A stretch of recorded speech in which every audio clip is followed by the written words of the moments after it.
I spoke with the nurse last week, and she said that they would want me to start on the birth control pill because I had gotten my period, and I want to start the IVF next month. So for the downregulation, a lot of times you start with the birth control pill first.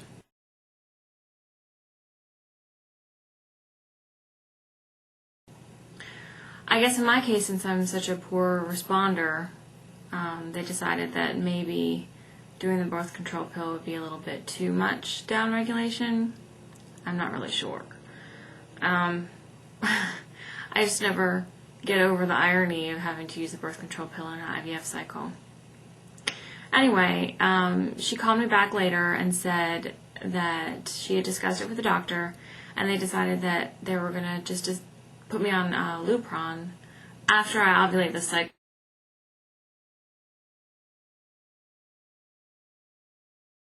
So I have to go get blood work done at about the time they would expect me to have ovulated, so they can make sure that I did. And they do a pregnancy test at that time, which I also find really ironic. And also because, even if I did conceive, on the off chance, you wouldn't be able to tell by then anyway. So it's pretty much just a waste of a test. But if it makes them feel better, I guess it makes me feel better.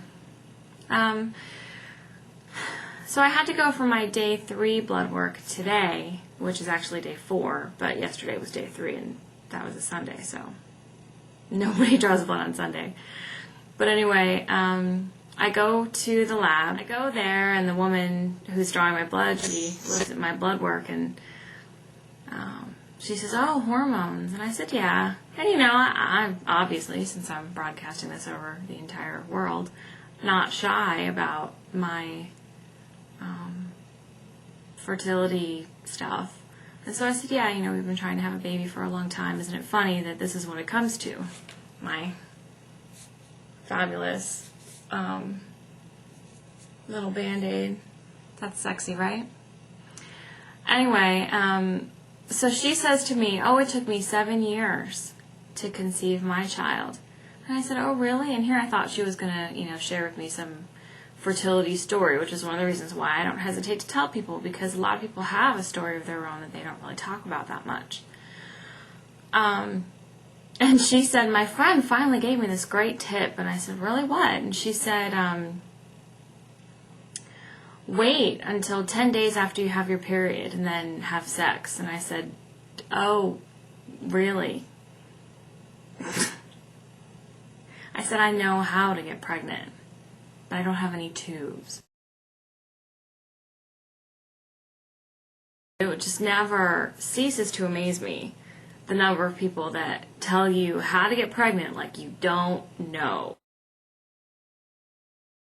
I have to call the nurse back today, and I do hate making these phone calls because I don't know what it is. I pay them all this money, and then I feel like I can't call them and ask for stuff, which is crazy, but I always feel like I'm imposing somehow. But anyway, I have to call today to remind her that I want to order our medication from IVFmeds.com. If somebody doesn't know what that is, basically your doctor gives you your prescription and you order it from IVFmeds.com, and it comes from England. England has a more public health care system, and their prescription medication has a cap on the cost, and that includes even private pay, not just for insurance. And so it costs them a lot less. It costs us a lot less to buy it from them because they are only permitted to charge so much. I did that for the last cycle, and what I figured would have cost me about $3,300 or $3,400 cost me about $2,100.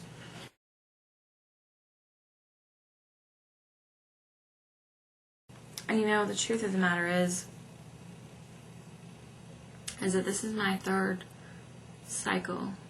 This morning it was so hard to get out of bed to go get my blood drawn. I thought, God, if I just laid here and fell back to sleep, maybe it would all just go away.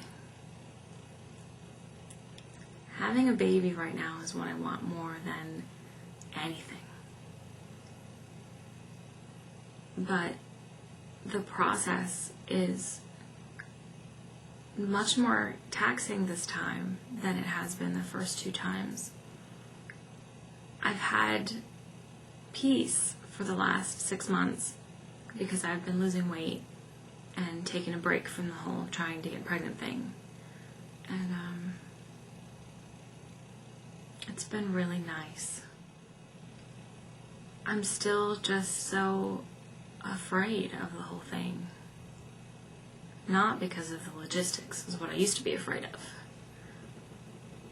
But now I guess maybe it's just because I know how much can go wrong.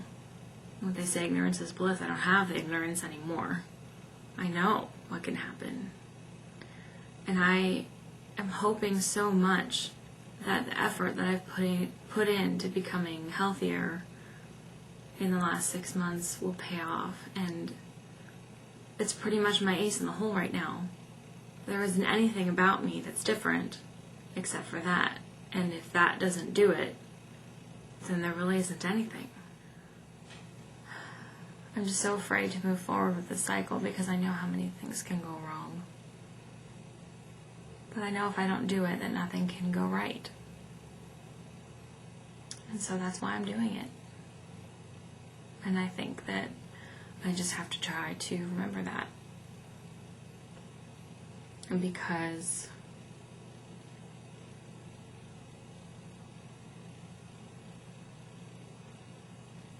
without that, I don't know how I can do this.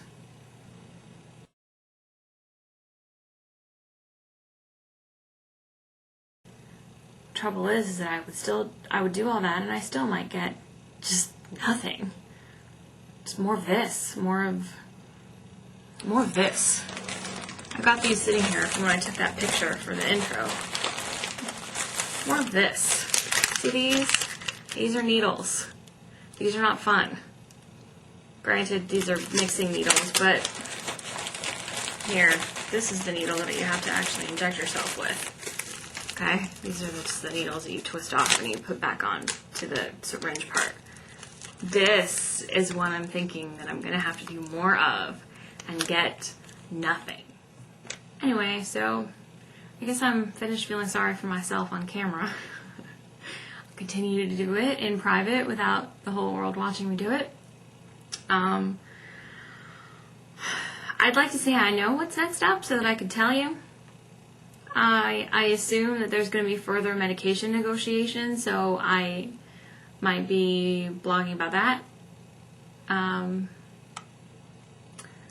that's pretty much it for now. So thanks for watching again, and hopefully I will have some happy news when I find out that I'm going to get the medication that I want and in the dosage that I want, and they're going to let me order it from the pharmacy that I want. So here's hoping for good news, and I will let you all know what happens.